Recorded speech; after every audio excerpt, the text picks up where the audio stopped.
Donc, bonjour à tous, ou rebonjour, parce que j'ai déjà vu. Je vais vous parler du Doctrine Nexer. Alors, est-ce qu'il y en a qui connaissent déjà le Doctrine Nexer? D'accord, pas beaucoup de mains levées. Donc on va pas parler que de ça, on va parler de pas mal de choses en fait. On va parler du Lexer, de Parser, donc on verra que c'est intimement lié les deux. On va parler de Elasticsearch, on va parler de Doctrine forcément, enfin il y aura pas mal de choses. Donc pour commencer, je me présente rapidement. Je m'appelle Olivier, je travaille chez Blablacar depuis environ 2 ans et demi maintenant, donc en tant qu'architecte web. Je passe rapidement ces slides parce qu'on s'en fout un peu en fait. Blablacar, c'est un site de covoiturage. Le but c'est de mettre en relation des conducteurs et des passagers. On a de plus en plus de membres, on connaît vraiment une croissance exponentielle. Enfin, pas exponentielle non plus, mais assez grosse. Et on ouvre dans beaucoup de pays. Voilà. Donc maintenant, on va quand même parler du sujet de la conf, ce serait quand même pas mal. Donc pour commencer, je vais vous présenter un peu le produit qu'on va vouloir faire là, pendant 45 minutes. Donc le but, en fait, ça va être de pouvoir chercher des tweets en utilisant un langage humain. Donc voilà à quoi ça va ressembler. Donc c'est une interface qui est vraiment très très simple, qui se découpe en 3 parties. Donc la première partie, c'est un champ de recherche. Donc là, j'ai mis une recherche de test pour vous montrer un peu ce qu'on veut. Donc là, par exemple, je cherche un retweet de Cameron Nash 23. Ensuite, il y aura la partie avec les résultats de recherche. Donc en l'occurrence, on voit qu'il n'y a que des retweets de Cameron Nash. C'était le but. Et en dessous, on voit la requête Elasticsearch qui a été générée et qui nous a permis de récupérer ces résultats. Donc c'est vraiment quelque chose de très simple. Donc pour commencer, déjà, on va chercher où sont les tweets. Je ne vous cache pas que les données ne viennent pas directement de Twitter. En fait, elles sont dans Elasticsearch. Donc qui connaît Elasticsearch? Ah, il y a déjà beaucoup plus de mains levées. Donc en plus, vous avez vu une conf tout à l'heure sur Elasticsearch. Pour ceux qui ne connaissent pas, mais je ne pense pas qu'il y en ait beaucoup, c'est un système de recherche distribué. Donc comment on fait pour récupérer les datas de Twitter et les injecter dans Elasticsearch? Donc c'est une partie qui n'a pas été abordée tout à l'heure, je crois, par Damien. En fait, Elasticsearch, donc on va utiliser la solution facile parce qu'il y a plusieurs solutions. Donc là, on a vraiment pris la plus simple. La solution la plus simple, en fait, c'est d'utiliser un plugin pour Elasticsearch. Donc il y a pas mal de plugins. Et en l'occurrence, il y a des plugins de type River. Donc les River, c'est assez simple. Hein, ça va prendre une entrée, donc n'importe quelle entrée. Donc là, en l'occurrence, c'est Twitter, pour indexer ça dans Elasticsearch. C'est super simple. Voilà comment on crée une River. Donc une fois que vous avez créé ça, en fait, avec vos identifiants, vos identifiants d'API Twitter, vous avez automatiquement un index qui est créé et qui va récupérer donc en temps réel tout le flux public de Twitter. Donc en une ligne de commande, là, ça y est, on a des tweets qui sont indexés dans Elasticsearch. Donc il y a d'autres solutions, comme j'ai dit. Par exemple, il y a Logstash qui va permettre de faire des choses beaucoup plus avancées, notamment des recherches, parce que là, on s'abonne au flux public, mais sans le filtrer.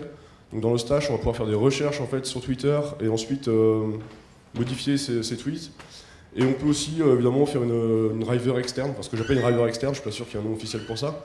Mais en gros, son petit bout de code, généralement, nous on en a par exemple en Java, pour indexer dans Elasticsearch. Donc dans la description de Elasticsearch, il y a un petit mot qui est super sympa, c'est RESTful. Donc vous l'avez vu tout à l'heure pendant la conf de Damien, tout est en REST. Donc voilà par exemple, la requête qui est faite pour récupérer les retweets de Cameron Nash. Donc vous voyez pas très bien je pense là. Ouais. Ça va? Donc en fait il y a plusieurs parties, ce qu'on voit surtout c'est qu'il y a 2 filtres en fait. Donc on veut que le champ retweet existe, donc à partir du moment où le champ retweet existe, c'est que c'est un retweet. Et on veut aussi que le screen name, c'est Twitter qui nomme le champ comme ça, on veut que le screen name soit Cameron Nash. Et voilà ce que va nous retourner Elasticsearch. Donc c'est un document JSON, c'est le document JSON qui est récupéré par la River en fait, qui est créé par la River. Donc la structure n'a pas été choisie, c'est le truc par défaut, donc là on voit absolument rien. Donc là on peut voir qu'il y a une partie mention en fait, donc c'est un document qui mentionne quelqu'un. Il y a une partie user avec les informations du user justement. Voilà, donc ça c'est le document standard indexé par la River Elasticsearch. Donc ensuite pour les clients PHP, donc je ne vais pas tous les détailler, je vais juste en parler de 2. Donc il y a Elasticsearch PHP qui est le client officiel, qui est pas mal. Comme disait Damien tout à l'heure, c'est vraiment très bas niveau, il n'y a pas d'objet, il n'y a absolument rien. Et il y a Elastica, donc c'était le choix de Damien, c'est le mien aussi. C'est probablement la meilleure lib en PHP pour faire du ES, clairement. Et donc avec Elasticsearch, voilà à quoi va ressembler en fait la query, le code, pour récupérer en fait tous les retweets qui nous intéressent. Donc là en l'occurrence, je commence par créer un filter bowl end. Donc je rajoute 2 filtres, le exist, le terme avec le username, et ensuite je crée une query qui contient ce filtre. Voilà. Donc clairement, ça c'est ce qu'on va vouloir faire à partir du langage humain. Donc maintenant qu'on sait ce qu'on veut et qu'on sait où sont nos data, on va quand même s'intéresser à comment on va faire pour les récupérer. Donc la première question, en fait, ça va être comment transformer un langage humain en langage technique. Donc pour ça, la solution, en fait, l'objectif, ça va être ça. Ça va être donc un retweet from Cameron Nash qui se transforme donc, dans la requête qu'on a vue juste avant. Donc pour ça, la solution assez simple, c'est utiliser un lexer. Ça tombe bien, c'est le sujet de la conf, donc c'est parfait. Donc un lexer, qu'est-ce que c'est? C'est ce qui permet en fait de transformer une chaîne de caractères en token. Voilà, c'est la définition Wikipédia, j'ai pas été à la chercher bien loin. Pour l'instant, les tokens, on va les utiliser après. Là, tout ce qui nous intéresse, c'est juste d'avoir des tokens en fait. Donc c'est ce qu'on va faire avec le lexer. Donc le lexer, on utilise celui de Doctrine. Bon, c'est un choix que j'ai fait comme ça. Il y en a plein d'autres qui existent. Doctrine Lexer, bah, voilà le repo. Bon, il n'y a pas grand chose dedans. En fait, il n'y a vraiment pas grand chose. Il y a un fichier. Donc c'est plutôt simple. Ce fichier contient quand même pas mal de méthodes. Donc toutes les premières, on les utilisera un peu au fur et à mesure. Donc on va les voir. On va les voir. Ce qui va nous intéresser dans un premier temps, c'est les trois d'en bas, donc les trois méthodes abstraites qu'on doit donc implémenter.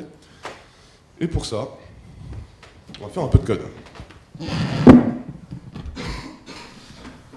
Alors, ça marche, vous m'entendez? Ouais. J'ai fait un petit projet qui est extrêmement simple. Donc j'ai un fichier aussi, le lexer, et j'ai un fichier, donc ce sera mon point d'entrée, le lexer.php qui est à la racine là. Donc je vais commencer par le point d'entrée. Donc voilà à quoi ça ressemble. C'est quand même super simple, je vais juste récupérer mes vendors, instancier mon lexer et lui donner, donc le setInput c'est la méthode qui va être utilisée pour donner à manger au lexer en fait, donc lui donner la chaîne à analyser. Derrière mon lexer, donc tac, j'ai implémenté donc les trois méthodes abstraites, donc getCatchablePattern, nonCatchable et getType. Et en fait ce que j'ai fait c'est que j'ai juste affiché la value dans getType. Donc rien de plus simple. Donc en ayant juste ça, voilà ce que j'obtiens. Je vais obtenir en fait tous les caractères un par un. Donc en l'occurrence, ça je peux pas en faire grand chose. Donc ce que je vais faire dans un premier temps, c'est regrouper déjà toutes les chaînes ensemble. Ça doit être... ça.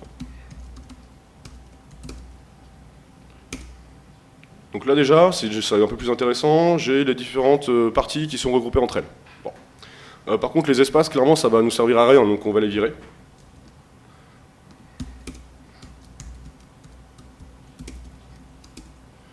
Voilà.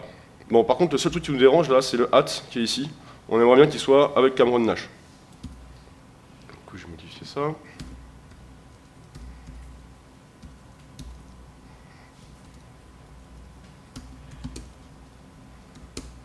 Voilà. Donc là, on a bien les quatre parties de la chaîne que j'ai tapée. Donc on a bien donc le premier qu'on va appeler sélecteur, en fait. Le second qui va être l'objet sélectionné, le from et le username. Tac.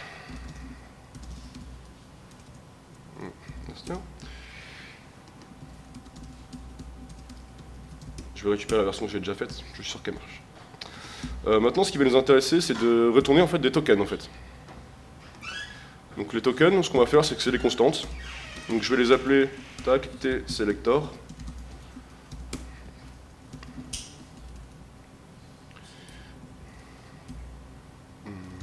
D'accord. Ensuite, on avait dit il y a un from, il y a le type retweet, et qu'est-ce qu'on avait d'autre? Username.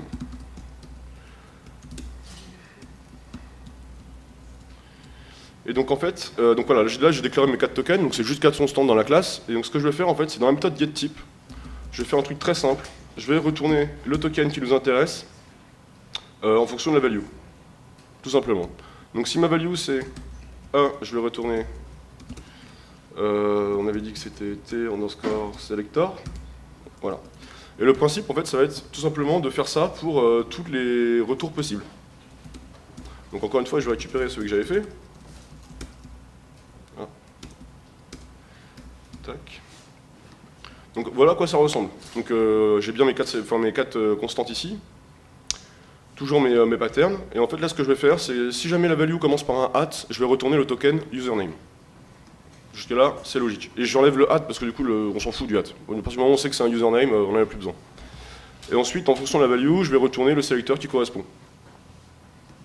J'ai aussi modifié ce fichier-là. Non, je n'ai pas modifié. Je vais aussi modifier ce fichier-là.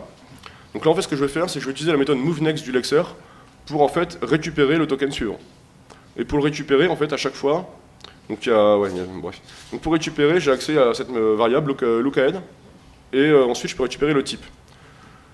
La méthode getLiteral, en fait, ça va permettre de retourner la constante qui correspond à la valeur. Donc là, en fait, le lookahead type va me renvoyer 0, 1, 2, 3, 4, et là, c'est juste pour afficher la constante. Et donc en fait, là, si j'affiche le résultat, voilà ce que je retrouve, pardon. Donc j'ai bien d'abord un selector, un retweet, un from et le username. Et ensuite, bien sûr, ici, je peux bien évidemment demander la value. Donc je vais enlever ça par contre. Voilà. Donc là, j'ai toujours mes 4 parties. Donc ça, c'était la première partie. On a récupéré des tokens. Donc comme on l'a vu, c'est assez facile en fait de passer de un retweet from Cameron Nash à un ensemble de tokens. Après, la question, c'est qu'est-ce qu'on va en faire. Maintenant, le but, ça va être évidemment d'utiliser ces tokens pour créer notre recherche dans Elasticsearch. Et pour ça, on va utiliser un parseur. Donc c'était le deuxième gros mot que j'avais mis dans le deuxième slide, là, c'est le parseur. Donc en fait, voilà à quoi ça va ressembler. Il n'y a pas de classe à implémenter ni rien, c'est juste à vous de la créer. Donc là, en fait, ce qu'on va faire, c'est qu'on va donner à manger à notre lexer, donc avec le setInput, comme on l'a vu tout à l'heure. Je vais tout de suite créer une Elastic Query, au moins elle est faite. Et en gros, ce que je vais faire, c'est que je vais me déplacer dans le lexer, donc récupérer tous les tokens un par un. Et après, en fonction du token courant, je vais mettre à jour ma requête. Le code va ressembler un peu à ça. Donc en fonction du sélecteur que j'ai, donc là je l'ai un peu complexifié, on va dire. Enfin complexifié. En gros, j'ai rajouté des constantes tweet, mention, etc. Et bon, en gros, voilà ce que je vais faire. Donc si jamais je reçois un type selector, je m'attends ensuite à avoir un type tweet, retweet, mention. C'est obligatoire. Après un sélecteur, il faut forcément un de ces trois-là. Dans le cas où j'ai un tweet, bon là j'ai mis select tweet, mais en fait il n'y a rien à faire, vu qu'un tweet c'est un tweet. Bon. Si c'est une mention ou un retweet, j'ai juste à mettre à jour ma requête et lui ajouter un filtre justement sur la présence de la catégorie mention ou retweet. Et si jamais c'est un from, ensuite je dois absolument avoir un username. Et si j'ai un username, j'ai plus qu'à filtrer ma requête en fonction du username. Donc cette fois-ci, je ne vais pas coder, je vais juste vous montrer comment c'est. Tac, c'est pas le bon.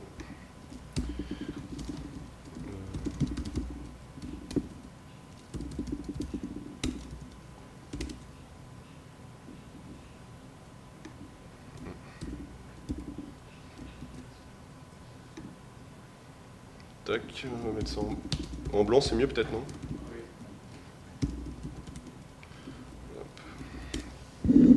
Donc en fait c'est un petit projet en Symfony 2. Il n'y a pas grand chose dedans, donc c'est le projet qu'on a vu tout à l'heure. J'ai un petit bundle tout con. Qu'est-ce que j'ai dedans? Donc j'ai un contrôleur, bon qui est pas très beau, hein, j'ai tout fait dans le contrôleur, on va pas se mentir. Tac. Donc j'ai juste un petit formulaire, donc avec uniquement un texte area. Là je vais récupérer donc mon formulaire. Si jamais le formulaire est valide, ce qui est tout le temps le cas vu que j'ai pas mis de règle de validation. Donc dans tous les cas on va passer ici, je vais demander à mon parseur de me parser justement la saisie de l'utilisateur. Et ensuite il va me retourner une query, tout simplement. Le parseur, à quoi il ressemble lui? Donc le lexer, je vous le remonte rapidement, c'est quasiment le même qu'avant. Je vais juste rajouter une petite méthode, mais bon c'était pour la beauté du geste on va dire. Là il n'y a pas grand chose. C'est toujours le même switch qu'on a vu tout à l'heure, donc rien de nouveau. Le parseur, donc en fait voilà ce qui nous intéresse. Donc c'est pas tout à fait ce que j'ai montré dans le slide, je l'ai modifié entre temps en fait. Enfin bon, c'est la même logique. En fait je vais parcourir mon lexer tant que j'ai des tokens de dispo en fait. Donc la méthode lookahead en fait c'est pour récupérer le token suivant et la méthode la propriété token c'est pour récupérer le token tout courant. Donc là en fait ce que je vais faire c'est current type, je récupère le type courant de mon lexer, pardon. Enfin je récupère le token courant. Et ensuite en fonction du token, donc là si c'est un sélecteur, pardon, j'ai juste fait une petite méthode dans ma classe qui va me permettre de lui dire qu'ensuite je veux absolument tel type de token. Donc pour faire ça c'est assez simple, la méthode est ici. Donc je lui donne les tokens que je m'attends à avoir après. Et ce que je vais faire, c'est qu'il y a déjà une méthode dans le Lexer pour faire ça, donc c'est génial. Je lui montre juste si le token suivant est un de ceux que j'espère avoir. Et si c'est pas le cas, si c'est le cas, c'est très bien. Si c'est pas le cas, donc c'est pour ça que j'avais rajouté la petite méthode getConstantName, c'est pour éviter d'avoir le next complete. Mais voilà, donc si c'est pas le cas, du coup je renvoie une exception en disant que non, après un sélecteur, il me faut absolument tel type de token. Ensuite, si c'est un tweet, donc comme je vous dis, on fait rien. Et si jamais c'est une mention ou un retweet, donc là, en fait, on va ajouter donc un filter exist sur la partie mention ou retweet. Donc en fait, là, je ne modifie pas directement ma requête ES parce que la syntaxe est un peu chiante pour faire ça. Je vais juste créer un tableau avec tous les filtres à appliquer sur ma requête. Et ensuite, donc là, je crée ma requête. Et si jamais j'ai des filtres à appliquer, là, je les applique. Voilà, tout simplement. Qu'est-ce que ça donne du coup voilà. Donc voilà ce que ça donne. Donc on l'a vu tout à l'heure. Donc comme je vous dis, si jamais je mets des tokens qui n'ont absolument rien à voir ensemble, donc après un sélecteur, je m'attends absolument à avoir une mention ou quelque chose de ce genre-là, je vais avoir mon petit message d'erreur qui me dit attention, tu dois avoir absolument tel type de token après le sélecteur. Donc là, ce que je peux faire, tac, je vais demander from at tac. Voilà. Donc là, je veux tous les tweets de Béatrice GC. Voilà. Et donc j'ai bien ma requête qui est derrière. On voit bien que dans mes filtres, j'ai bien un filtre de type terme sur le screen name qui doit absolument être Brigitte, celle-là. Voilà. Donc là, c'est un exemple assez bateau, mais l'avantage du l'avantage du système, c'est que là, dans mon exemple, c'était retweet. Voilà, from BJC par exemple. Je peux très bien mettre l'inverse en fait. Il n'y a absolument pas d'ordre. Voilà. C'est ça qui est vraiment puissant avec ce genre d'outil. Bon, ça marche.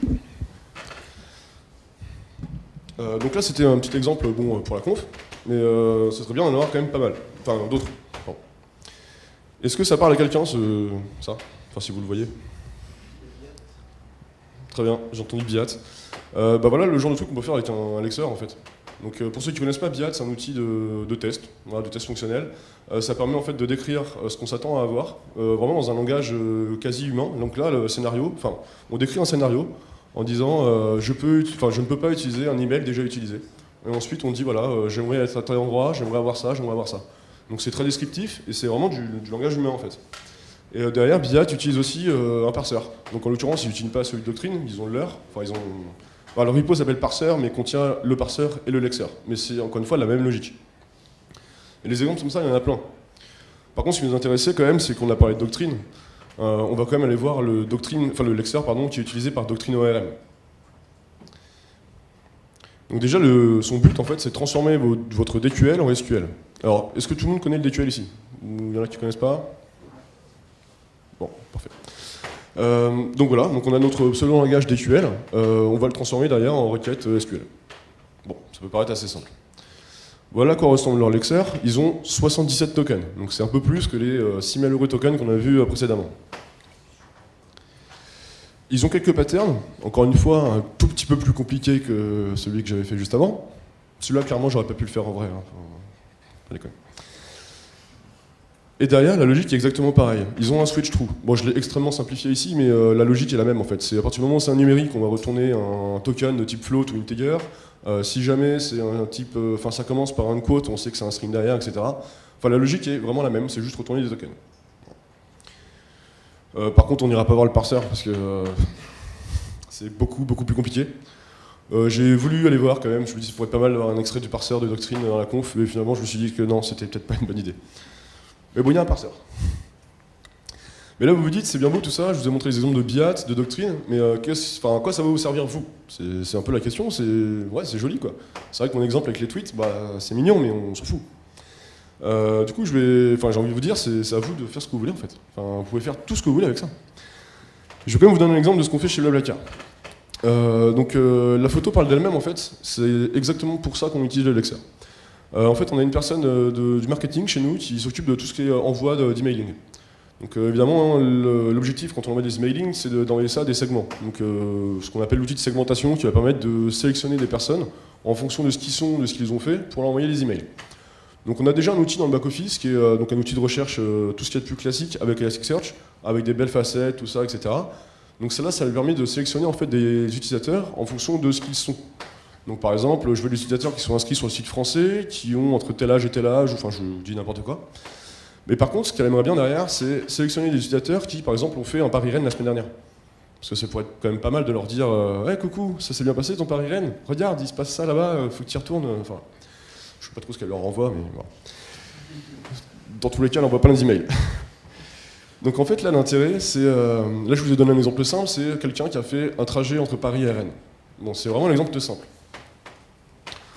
Mais ça peut être un peu plus compliqué. Donc par exemple, là, c'est je veux quelqu'un qui a fait un trajet ou une recherche entre Paris et Rennes, entre deux dates.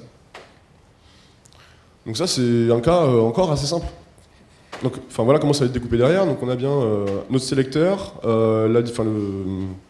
la région géographique, etc. Et ensuite, on a une date. Bon. Par contre, là, j'ai pas mis de slide dessus, mais on a des requêtes, enfin, elles passent pas sur les slides en fait. Enfin, il y en a beaucoup trop.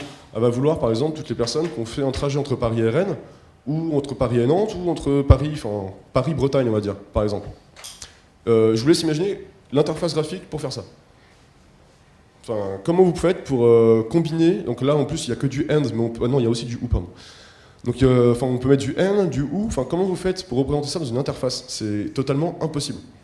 Donc là, en fait, elle a juste eu à apprendre un pseudo-langage qui ressemble quand même assez à ce qu'elle demanderait vraiment.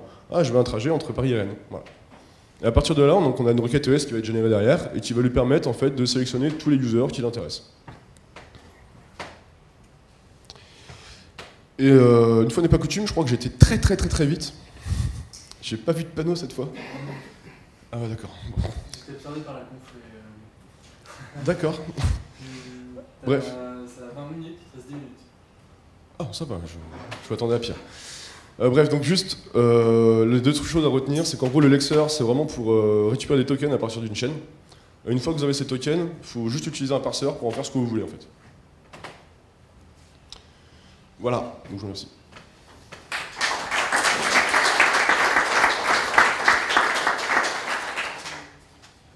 Alors, du coup, si vous avez des questions, allez-y, parce que...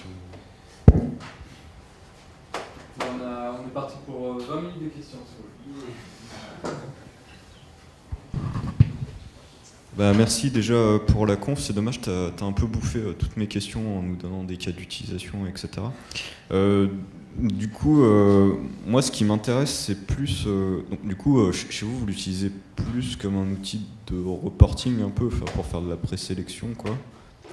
En gros, si je devais parler de l'outil complet, en fait, ce qu'on fait, c'est qu'elle peut déjà faire une recherche en fait, sur les users avec l'outil classique. Ensuite, ça va faire cette recherche-là, donc avec trip, from, machin. On a un worker derrière qui va tourner, j'en parlais tout à l'heure, on en a partout. On a un worker qui va tourner, qui va faire en fait les deux recherches ES, qui va stocker tous les ID dans Redis, et ensuite tu vas faire éventuellement soit un intersect, soit une union des deux, etc. Okay. Et ensuite ça va servir pour l'envoi d'emailing. Ok, du coup ma question elle est plus simple. Pour l'utilisateur qui est derrière, du coup c'est plus destiné à une team de commerciaux ou etc.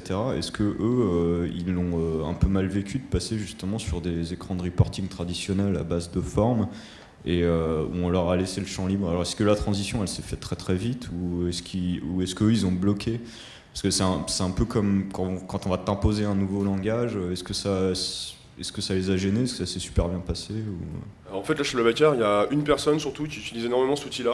Il n'y a pas vraiment eu de transition, vu qu'en fait avant on avait l'outil de recherche de user qui fonctionnait déjà, à partir duquel on pouvait déjà envoyer les emailings, mais on n'avait pas moyen de filtrer ces users en fonction des trajets qu'ils ont fait par exemple. Donc c'était vraiment un ajout fonctionnel. Et à partir de là, ça a été assez facile de faire passer en fait ce truc-là. Et maintenant, donc, au départ, ouais, clairement il y a eu plein de requêtes où elle faisait pas mal de fautes. On va dire en une semaine, j'ai dû aller la voir peut-être, je sais pas, 5-6 fois pour lui montrer où est-ce qu'elle avait fait une erreur, lui expliquer pourquoi. Mais maintenant, c'est vraiment elle qui, du coup, en demande plus maintenant. Elle en veut toujours plus. Enfin, c'est marketing, quoi. Du coup, j'ai une deuxième question, si j'ai le droit. Apparemment, j'ai du temps. Moi, je verrais bien aussi une utilisation du lexer vraiment en interne, peut-être un petit peu plus comme fait Doctrine. C'est-à-dire, par exemple, si j'ai des queries très complexes et que j'ai pas envie de m'embêter avec des méthodes qui ont X arguments, peut-être que je vais lui passer une chaîne normée, mais ça restera vraiment interne. C'est-à-dire, ce sera pas de la saisie utilisateur. Est-ce que c'est un truc qui est envisageable à faire, qui se fait bien, qui s'est déjà fait peut-être dans certains concepts? Moi je l'ai jamais fait, j'en ai jamais entendu parler, mais j'ai envie de dire pourquoi pas. Enfin, En plus, si c'est pour utiliser avec Doctrine derrière, tu peux déjà lui passer, pourquoi pas, des morceaux de DQL qui vont être ajoutés dans ta requête. Bon, pourquoi pas. Vraiment spécifique, quoi. Genre j'ai une lime moi-même qui demande de faire des trucs. Est-ce que plutôt passer 15 000 arguments en injection ou en option, est-ce que je lui passerais pas juste une chaîne d'options Alors, pourquoi pas, mais du coup ça rajoute quand même pas mal de complexité, vu que derrière il te faudra un parseur, il te faudra un lexer, etc. Pourquoi pas. Faut vraiment voir le cas d'utilisation, mais je peux pas te dire oui ou non là comme ça en fait. Non, c'était juste savoir s'il y avait déjà eu des libs qui faisaient comme ça, ou qu'on pourrait s'inspirer ou pas. Pas Okay. que je sache, mais pas que je sache. D'accord.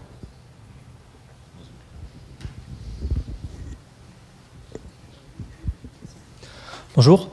Donc là, tu nous as présenté le Doctrine Lexer. Je suppose que tu as regardé d'autres lexers parseurs. Là, par exemple, tu disais le parseur est extrêmement compliqué. Qu'est-ce que tu as testé d'autre? Et notamment, parce qu'il y avait une conférence avant qui en parlait un petit peu, est-ce que tu as vu ce qui a été fait dans OA Compiler? Et est-ce que tu as un avis dessus? Comment ça se positionne? Alors, en fait, là, le lexer, celui-ci, je l'ai utilisé parce qu'il était déjà dans nos vendors, en fait. Il était assez simple à utiliser et que ça répondait très bien aux problèmes qu'on avait. Le parseur, après, il n'y a pas de bonne solution, ou dans tous les cas, c'est toujours très orienté métier. Enfin, un parseur, tu pourras jamais le partager, en fait. Donc, ce qui est intéressant, c'est uniquement le lexer. Enfin, ouais, je te vois hocher de la tête, mais... Enfin, sans rentrer forcément dans trop de détails, mais ce que fait OA Compiler, par exemple, c'est un compiler de compiler. Donc, tu écris ton parseur avec une grammaire, et après, il comprend... J'ai pas du tout regardé ce qu'il faisait, en fait. D'accord. J'ai regardé rapidement celui de Biat, mais enfin juste rapidement, et j'ai regardé sur Packagist juste pour rigoler combien il y en avait, et il y avait trop de pages. Enfin, quand tu tapes Lexer dans Packagist, ou même parseur, c'est pas mal. Merci. Tu viens de parler de Biat et donc du parseur. C'est Gherkin, leur parseur, c'est Gherkin, c'est-à-dire qu'on peut le prendre et l'utiliser. C'est ça. Ok. Non, je voulais juste savoir ça. Non, c'est ça, ouais, c'est Gherkin. Ouais. Okay.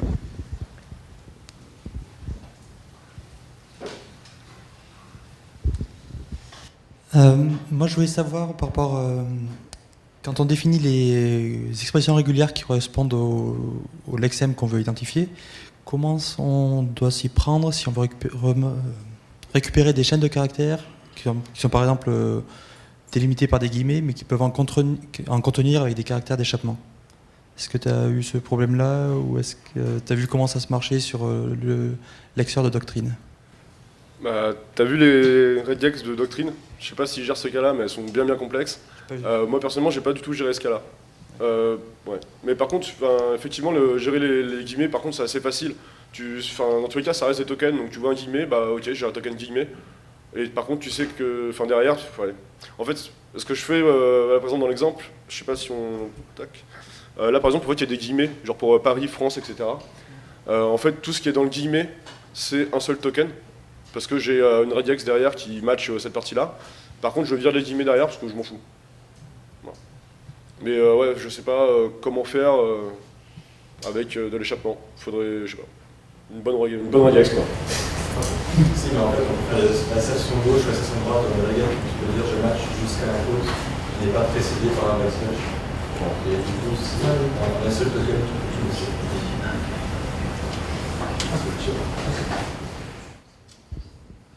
Merci. Merci.